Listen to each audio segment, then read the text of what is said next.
యాదాద్రి భువనగిరి జిల్లా మునుగోడు నియోజకవర్గంలో వైన్ షాపుల నిర్వహణ ఇప్పుడు రాజకీయ సెగను రాజేస్తుంది. సంస్థాన్ నారాయణపురం మండల కేంద్రంలో మద్యం దుకాణాల వద్ద ఉద్రిక్తత పరిస్థితులు నెలకొన్నాయి.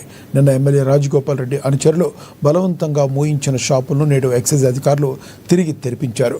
దీంతో ఎక్సైజ్ శాఖ అధికారులు ఓవైపు, ఎమ్మెల్యే అనుచరులు మరోవైపు అన్నట్లుగా పరిస్థితి మారిపోయింది. ఎలాంటి అవాంఛనీయ సంఘటనలు జరగకుండా పోలీసులు భారీగా మోహరించారు.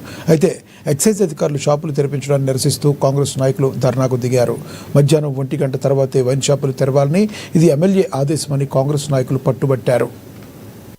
షాపులు ఏం బంద్ ఏం జరగట్లేదండి. మేము మా ఈఎస్ గారు డీసీ గారు ఆదేశానుసారం టైమింగ్స్ 10 గంటలకు షాపులు ఓపెన్ చేసి అదే భాగంలో మేము షాపులు ఓపెన్ చేసి చెప్పడానికి వచ్చినాం. ఇంతకుముందు ఎమ్మెల్యే గారు 1 గంటకు దిమ్మని చెప్పారంట. అయితే మేము మా ఈఎస్ డీసీ గారికి కూడా వాళ్ళ దృష్టికి తీసుకెళ్లటం జరిగింది. మీరైతే మీ రూల్ ప్రకారం ఎక్సైజ్ పాలసీ ఎట్లుందో దాని ప్రకారం ఫాలో కామని చెప్పారు.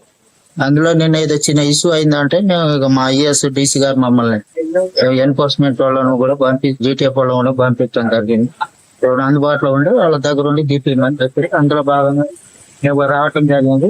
మేము మా పై అధికారుల ఆదేశానుసారం మేము వాళ్ళకు సెక్యూరిటీ చేయడానికి రావడం జరిగింది. సో ఇది వైన్